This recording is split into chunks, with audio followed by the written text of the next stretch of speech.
De hablar con Pau Navajas, que es historiador, que es el autor de Caápora, el espíritu de la yerba mate. ¿Cómo le va? Buen día. Hola, buenos días. Bueno, Mucho gusto de estar con ustedes. gracias por atendernos. Justamente, bueno, ayer hablamos mucho de mate, por esto del Día del Mate, y usted se encargó de recopilar y de hacer toda la historia de esta infusión ya desde épocas de antes de Cristo. ¿Cómo es esto? Primero me gustaría decir que yo no soy historiador. ¿No? Yo tengo como el historiador del mate, me lo presentan, ¿no? No, no, no, no. Ajá. Yo soy arquitecto Sí, y estudié mucho el tema del mate ajá. y escribí este libro, pero no como un historiador. O sea, Bueno, no, es una disciplina muy rigurosa con una cantidad de características que yo no estoy a la altura, claramente. Solamente soy un divulgador de ajá. la historia. Leí otros 300 libros y los reduje a uno solo, pero no es que yo sea historiador. Está bien. Eh, Me parecía importante aclarar porque el punto de vista incluso del libro tiene mucho del- de una mirada, digamos, no especialista en Ujú. en la materia historia, digamos, ¿Y qué lo llevó? Porque si bien desde un lego. su vida, digamos por el apellido, ya se habrán dado cuenta, está vinculada a uno de los establecimientos más importantes Del país. del país, de yerba, justamente de producción de yerba mate y otras cosas. Pero ¿qué les dio un especial interés por tratar de recopilar todo esto? Eh, bueno, sí, yo nací en Las Marías Ujú, y si bien ahora vivo en Buenos Aires, me vine acá a estudiar. eh, Nací respirando yerba, digamos. ujú. Eh, y mi familia se dedica a la producción yerbatera desde mi abuelo. O sea, mi abuelo, ya su madre fue la primera en plantar, o sea que podemos decir que somos ya 5 generaciones de navajas dedicándonos al tema de la yerba. Y la verdad es que yo empecé con esto, a mí me gusta mucho la historia, más allá del caso particular de la yerba. Eh, y la verdad es que no había como un vacío editorial en el tema yerba mate. Cuando yo me puse a estudiarlo, me di cuenta de que si bien habían algún par de obras importantes, había un verdadero vacío editorial en torno de la historia de la yerba mate y la información estaba muy diseminada y había grandes vacíos. Así que por esa razón yo me puse primero a estudiar y cuando me puse a estudiarlo me di cuenta de que era una historia mucho más interesante de lo que yo pensaba.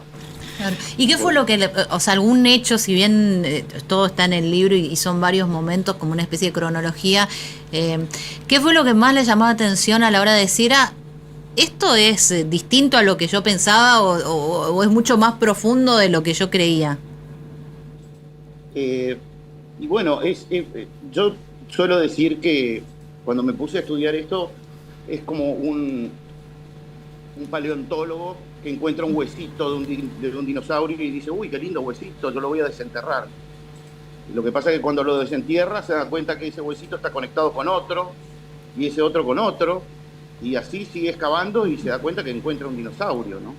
Porque mi idea era el hecho de que sea un alimento de origen nativo, que sea americano, no solamente el producto, sino la forma de consumo, ya es un arranque muy interesante, ¿no? Porque otros alimentos de América, qué sé yo, el maíz o la papa o incluso la coca, era consumida por los nativos, pero es consumida hoy de otra forma.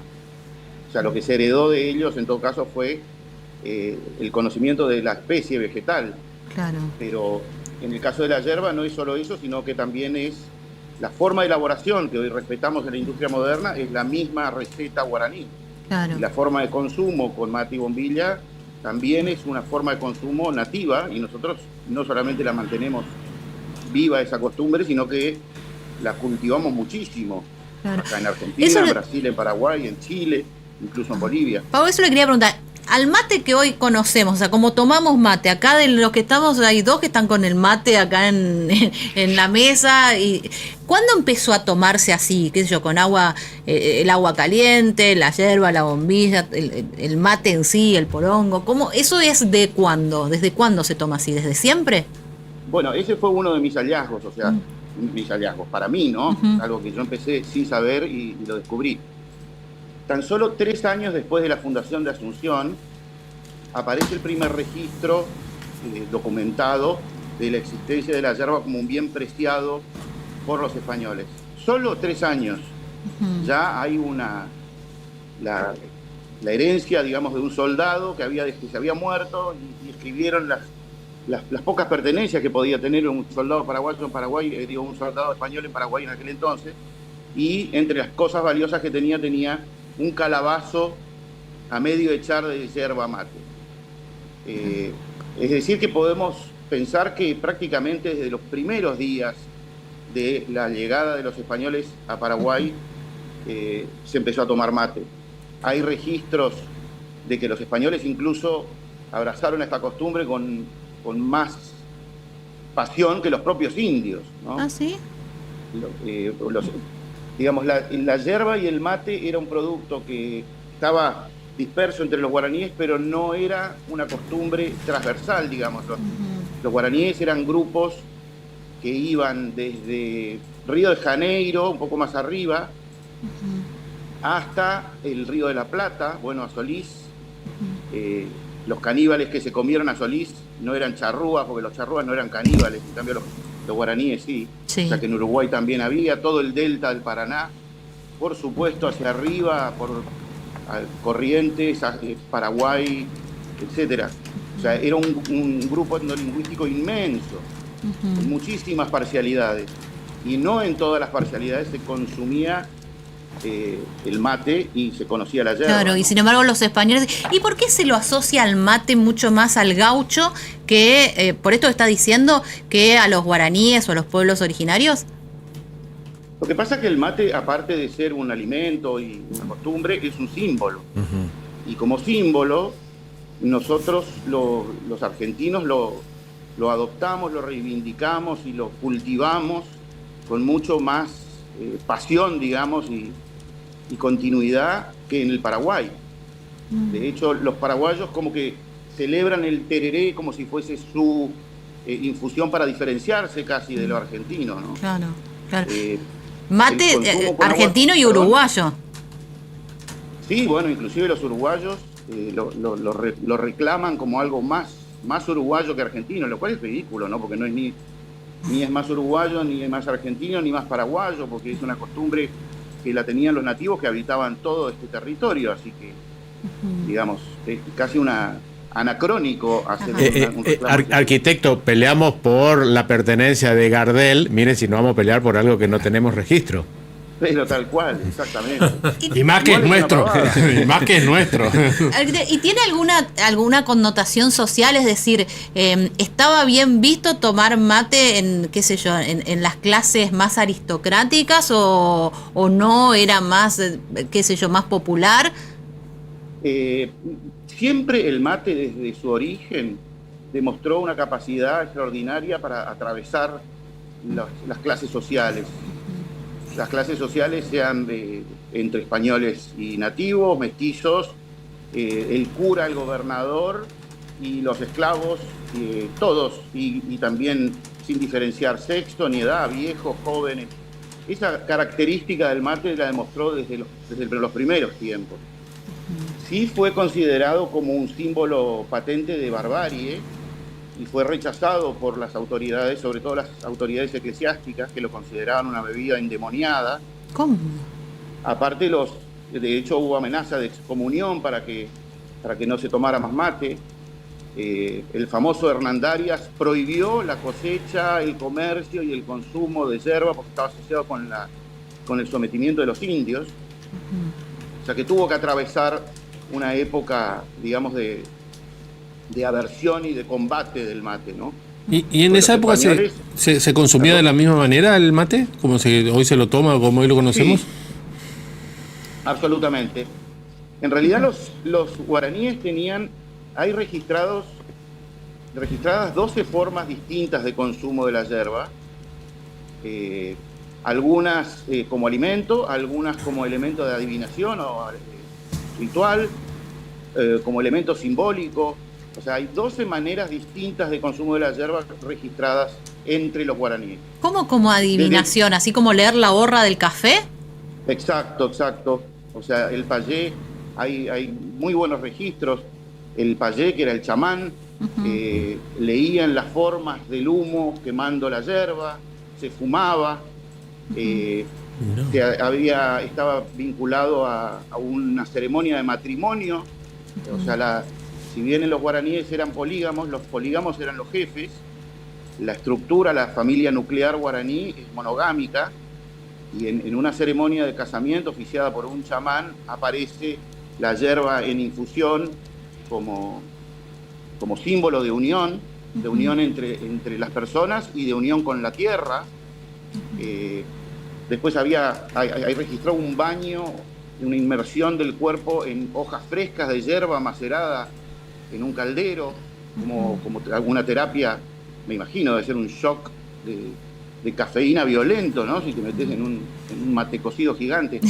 Pero bueno, de todas esas formas, el mate con bombilla es la forma que fue más divulgada y más aceptada. Que sí, ¿no? hasta el día de hoy. ¿Y cómo es el tema esto de los países árabes, de Siria, ¿no? Creo que es uno de los principales. Sí. ¿Lo toman igual que acá? Porque ayer decíamos, o se hace una infusión. Los países árabes tienen mucho de la infusión, del té en sus distintas versiones. Pero el mate, exacto, ¿cómo es? El mate, bueno, inclusive el mate no es uniforme acá, ¿no? O sea, vos te vas a los distintos comarcas de la Argentina y en cada lugar tienen sus secretos y sus trucos. Sigue siendo el mate con la bombilla y tal, pero depende del agua, de las tradiciones locales, etcétera, y varía. Lo mismo pasa en Siria. Hay enormes semejanzas y grandes diferencias también. La principal es que no comparten la bombilla. Cada uno toma su mate con su bombilla. Pero eso, curiosamente, no ha impedido que siga siendo un símbolo de unión, de encuentro, de amistad, de diálogo, porque ellos se juntan a tomar mate. Uno va a visitar a un amigo y se lleva la bombillita en el bolsillo y te dan un vasito y vos te preparás tu mate, y lo que da vuelta, lo que gira en la ronda es la pava. Porque inclusive son muy fanáticos de la pava, no les gusta mucho el tema del termo. Después, por cuestión obvia de que la disponibilidad del producto no es, o no fue a lo largo de la breve historia del consumo por parte de los sirios, constante, entonces toman en vasos muy chiquititos, es un bien mucho más caro y más para ahorrar la yerba. Conseguir. Claro, esquinan mucho más la yerba. Son fanáticos de Tarahui. Sí.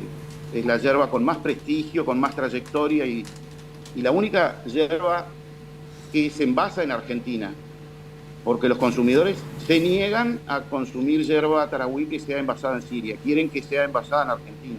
¿Qué? Y prefieren ese paquetito duro que había antes, compacto. Siguen exigiendo eso, son consumidores muy exigentes. ¿Qué historia, ¿no? Qué bueno eso es lo que nos dice, porque hoy la mayoría de los paquetes vienen con la yerba bastante más suelta, más liberada. O sea, tiene que estar compactada como eran los viejos paquetes de antes. Eso es lo que ellos prefieren, si lo exigen, sí. De hecho, llevamos paquetes blandos de Tarahui, no los quieren, directamente no los compran. ¿Y por qué? ¿Pero tiene alguna diferencia, tiene alguna lógica esto, o es solo el gusto y la costumbre? No sé. No, la verdad es que no tengo idea. No soy sirio. Por ahí le preguntaron, ¿y por qué si es lo mismo? Y por ahí te dicen por qué no sé. Y porque está adaptado, qué sé yo, ellos serían, la gente del desierto en general es una gran tomadora de infusiones, porque se tienen que hidratar todo el día. Entonces, claramente era un pueblo que era terreno fértil para el consumo de mate. Claro. Pero le cuenta la historia que cuando en la Argentina empezó a convertirse en el granero del mundo, todavía no se habían inventado las cosechadoras, entonces para levantar la cosecha venían lo que se llamaban inmigrantes golondrina, 1 millón de personas que venían a levantar la cosecha y después regresaban a sus países. Casi todos del ámbito mediterráneo, digamos, italianos, españoles, pero también sirios. Sí, no sé si lo seguimos teniendo en contacto. Yo no. Ya no. ¿Hola? Sí, ahí está. Bueno. Perfectamente, lo escuchamos. No, lo escuchamos perfectamente. Lo que perdimos es por un corte de energía la señal de la imagen, digamos, ¿no? Pero lo seguimos escuchando atentamente. Entonces cuenta la historia que uno de estos inmigrantes tenían con él una deuda, un almacenero tenía una deuda con él que no se la podía pagar en efectivo, entonces le dijo, bueno, cobrate llevándote lo que quieras, qué sé yo, andá al almacén y agarrá lo que quiera por esa plata y te lo llevas. Y el tipo llevó de todo un poco, y cuando llegó a su país, vio que la yerba que había llevado se la sacaron de las manos. Y entonces dijo, esto puede ser un buen negocio. O sea, habían muchos sirios que habían venido o habían ido viniendo año tras año acá, habían probado el mate, les gustaba, y entonces montó un negocio sobre la importación. O sea, no fue, como se dice en marketing, por push de la oferta. No fuimos nosotros a ofrecerles mate, sino que fueron ellos. Ellos vinieron a pedir yerba. Exacto. Bueno, Pau, muchísimas gracias por su tiempo. Un gusto poder haber hablado con usted en el marco de esto, ¿no? Que fue el Día Nacional del Mate el día de ayer, con todos estos datos que la verdad muchos no conocíamos, así que muy enriquecedora la charla. Muchísimas gracias a ustedes. Un abrazo. Un arquitecto, Pau Navanja, él dijo, no soy historiador, soy un recopilador, un estudioso del mate. Su vida atravesada. Eso te iba a decir, su vida está atravesada por la yerba mate. A quienes le interese el libro, si pasan por Las Marías, Las Marías, más allá de poder hacer el recorrido, digamos, al que te invitan a hacer cuando vas a La María, tienen un localcito ahí donde todos están, pero es impresionante la cantidad de productos y de marcas, y de marcas que de yerba que elabora la empresa Las Marías. Y entre los productos que te ofrecen ahí está el libro. Tere. Bueno, si andás en moto por la ruta de la ciudad, que no